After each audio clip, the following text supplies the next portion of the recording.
Sir ये bulldozer culture चल पड़ा है जिसकी इंस्टेंट जस्टिस चल रहा है, किसी के घर गिरा दिया जाए। सर इस पे क्या कहेंगे, थोड़ा इतिहास के हवाले से भी बताइएगा, क्या पहले भी इस तरह के सिस्टम कोई थे? देखिए, पहले एक सिस्टम, ये हजारों हजार साल की परंपरा है।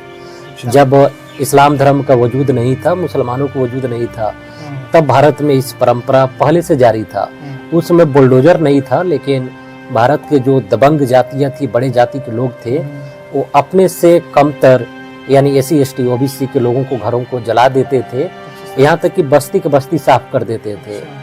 मान लीजिए वो किसी को निशाने पे लेते थे, अगर थोड़ा सा उनका निशाना भग गया तो वो पूरे के पूरे बस्ती जला देते थे और अपनी दबदबा दिखाते थे। एक फिल्म बना है, आप उसको देखिए, दामुल, 1989 के आसपास बना है। तो उस दामुल फिल्म में यही दिखाया जाता है कि कैसे एक दबंग पूरी भारत के जो पिछड़ी जातियां हैं या दलितों की, वो पूरी बस्ती को जला देता है। और मंत्री जो आते हैं, शर्मा जी, वो मुस्कुराते हुए बयान कैसे देते हैं कि हम इंसाफ करेंगे, वो भी मुस्कुराते हुए। तो एक तो दामुल फिल्म को देखिए, और प्रोफेसर RS शर्मा की किताब है एंशिएंट इंडिया, जो पुरानी वाली NCERT थी, भारत सरकार की द्वारा वो चलती थी, तो बाद में उसे हटा दिया गया। तो उसमें RS शर्मा लिखते हैं कि एंशिएंट इंडिया में ग्रॉस इनजस्टिस था, यानी भयानक तरीके से नाइंसाफी थी। यानी भारत में इंसाफ का कोई कंसेप्ट ही नहीं था। सम्राट अशोक ने कोशिश की, लेकिन उसके पूरी खानदान को साफ कर दिया गया। पुष्यमित्र शुंग जो ब्राह्मण थे, उन्होंने पूरी डायनेस्टी खत्म कर दी। अशोक साम्राज्य ही नहीं मिटा, बल्कि अशोक के पूरी खानदान, पूरे घर की सफाया हो गया।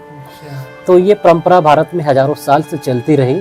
भारत में जो इंसाफ नाम का जो चीज आया, वो इंसाफ अरबी का शब्द है। ये मुसलमानों के जरिए इस देश में आता है।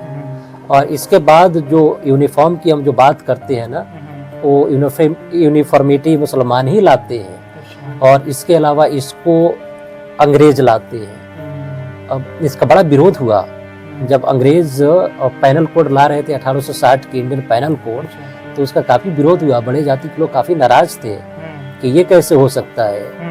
हम इक्वल पनिशमेंट की बात हुई थी क्या? इक्वल पनिशमेंट की बात हो रही है कि हम ब्राह्मणों की कैसे कोई सजा दे सकता है। यानी भारत में बड़े जातियों की प्रोविजन था कि वे कुछ भी कर दें, किसी की कुछ भी कर दें, किसी को उठा ले जाएं, कुछ भी कर दें, या खेत खलियानों में कुछ भी कर दें, तो उन पे कोई केस मुकदमा नहीं चलता था। बल्कि बहुत राजा नाराज हो तो कह सकता था कि आप हमारे इलाके छोड़ के दूसरे इलाके में चले जाइए, हम आपको निकाला होता था। हाँ, देश क्या, एक गांव से दूसरे गांव चले जाइए।